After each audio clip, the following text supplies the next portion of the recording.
Bismillahirrahmanirrahim. Assalamualaikum warahmatullahi wabarakatuh.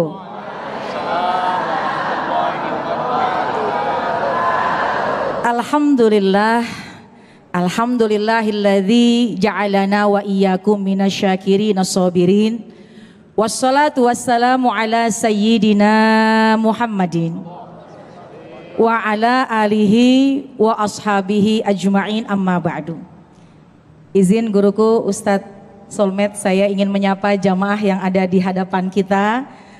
Subhanaka la ilma lana illa ma'allamtana innaka antal alimul hakim. Rabbi syrahli sodri wa yassir li amri wahlul uqdatam min lisani yafqahu qawli. Sadaqallahul adzim. Alhamdulillah jamaah sekalian, kita pada hari ini berkumpul tentu yang sama-sama kita cintai guru kita Al-Mukarram wal Mutaram Ustadz Solmed yang alhamdulillah sudah hadir bersama kita, para asatizat, para alim ulama yang ada di Masjid Al-Barakah Asy-Syafi'iyah maupun yang mengikuti melalui layar televisi Damai Indonesiaku, dan semua jamaah yang hadir, mudah-mudahan semuanya dalam keadaan sehat walafiat. Hari ini kita membahas terkait dengan rumah tangga. Rumah tangga, ya. Kelihatan yang hadir di sini insya Allah sudah berumah tangga semuanya. Rumah tangga surga atau neraka? Perasaan saya belum bertanya ini ya. Rumah tangga surga atau neraka, itu judul pada hari ini. Kejebak nih Ustadz kayaknya nih ya. Jamaah sekalian, kalau ingin memasuki mahligai rumah tangga maka akan diawali dengan pernikahan. Akdun nikah, akad nikah. Ketika seseorang sudah melakukan akad nikah, maka dia melangsungkan pernikahan dan terjalinlah rumah tangga. Pernikahan ini adalah sebuah ibadah yang istimewa. Pertama, karena ibadah ini adalah ibadah yang terpanjang. Sepanjang kita melangsungkan pernikahan selama kita berkeluarga, maka disitulah kita sedang menjalankan ibadah. Yang pertama. Yang kedua, kenapa dikatakan pernikahan ini adalah ibadah yang istimewa? Karena subhanallah memang begitu banyak godaannya, begitu banyak goncangannya, tapi juga hadiah yang Allah siapkan juga nggak nanggung-nanggung. Ya, oleh karena itu goncangan dalam pernikahan, dalam rumah tangga pasti ada. Ibu udah pada nikah? Alhamdulillah. Yang bapak udah pada nikah? Alhamdulillah. Ketika memasuki mahligai rumah tangga pasti ada godaan, pasti ada ujian. Tapi kalau saja kita tahu apa tujuan dari pernikahan, maka suami istri bisa menjalankan pernikahan dengan sebaik-baiknya. Amin ya Rabbal. Yang pertama, tujuan menikah itu adalah untuk ibadah, menjalankan apa yang diperintah oleh Allah Subhanahu wa taala. Bu, sehat? Nih, kalau saja kita menjalankan pernikahan, subhanallah, niat mengharap ridho dari Allah Subhanahu wa taala, maka semua yang dijalankan terasa ringan dan yang kita lakukan semua ternilai ibadah. Kata baginda Rasulullah sallallahu alaihi wasallam, man tazawwajal abdu faqad istakmala nisfaddin. Siapa yang dia menikah, siapa orang yang menikah, maka dia telah menyempurnakan separuh dari agama. Alhamdulillah. Apa nih maksudnya menyempurnakan separuh agama? Seorang perempuan ketika dia menjadi seorang istri, selama dia menjadi seorang istri, yang dia lakukan bisa semuanya adalah nilai pahala. Belum nikah, masih sendirian, masih lajang, seorang perempuan masih belum punya suami, dia bersih-bersih, dia beres rumah, pekerjaan mubah, boleh beres, boleh enggak, boleh mandi, boleh enggak, pekerjaan mubah. Tapi ketika dalam pernikahan seorang istri bersih-bersih mandi supaya bisa menyenangkan suami, itu ternilai pahala. Subhanallah. Enak apa enggak Bu? Begitu juga kaum laki-laki, belum menikah bekerja, hukumnya mubah, boleh kerja boleh enggak. Tapi ketika sudah menikah, wajib hukumnya untuk bekerja, untuk mencari nafkah. Nafkah yang dikeluarkan itu adalah nilai sedekah.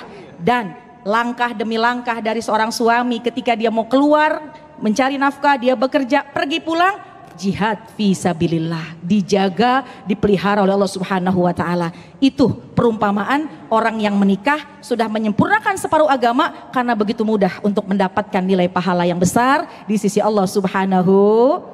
Satu, ngikutin perintah Allah, menyempurnakan agama, banyak pahalanya. Yang kedua, di antara tujuan pernikahan yang harus kita tahu bahwa nikah itu adalah sunnah dari baginda Rasulullah sallallahu alaihi wasallam. An-nikahu sunnati faman raghiba an sunnati falaisa minni, kata baginda Rasulullah sallallahu alaihi wasallam. Nikah itu sunnahku. Kata baginda Rasul, siapa orang yang enggak mau menikah, maka dia bukan golonganku. Naudzubillah. Nah, inilah alhamdulillah. Jadi kalau kita melangsungkan pernikahan, kita berkeluarga, maka nah di situ tuh kita sedang menjalankan sunnah dari baginda Rasulullah sallallahu alaihi wasallam sepanjang pernikahan kita. Yang ketiga, tujuan pernikahan adalah kita ini untuk mendapatkan keturunan. Bu, anak berapa? Kayaknya kelihatan yang hadir di sini orde lama nih, yang duduk di belakang. Kalau yang depan kayaknya orde baru semua nih. Ya, biasanya kalau orde lama itu biasanya anaknya di atas 5. Betul apa enggak?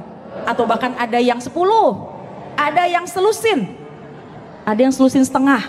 Nggak usah khawatir, nggak usah khawatir kalau kita menikah kemudian punya anak. Iltamisul ghina fin nikah, Allah sudah menjamin pintu rezeki ketika seseorang menikah. Apalagi jangan khawatir ketika Allah hadirkan anak keturunan dalam pernikahan kita pun Allah sudah jamin rezekinya.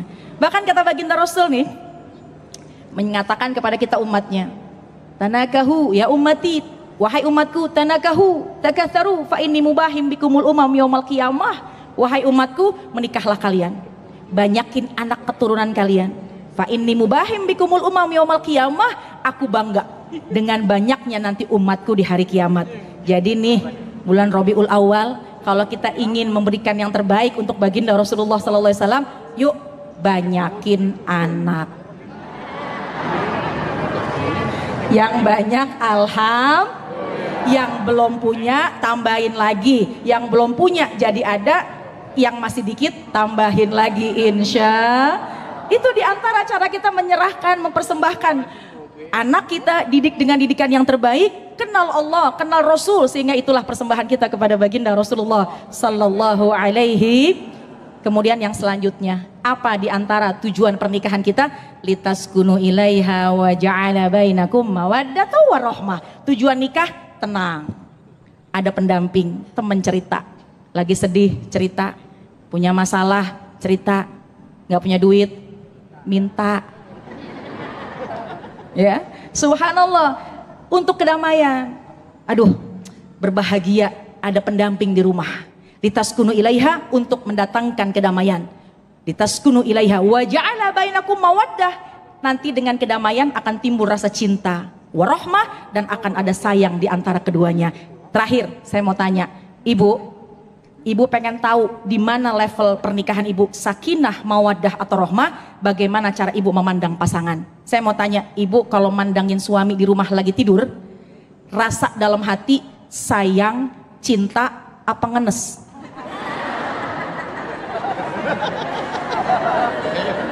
Sayangnya ada, cintanya ada, ngenesnya, itu tanda-tanda pernikahan. Sudah tingkatan paling tinggi, rahmah, pernikahan yang insya Allah dinaungi rahmatnya Allah subhanahu wa ta'ala. Amin ya rabbal alamin. Wallahu alam bisawab. Amin, amin ya rabbal alamin. Masya Allah, terima kasih Ustazah Qatrun Syatri telah membuka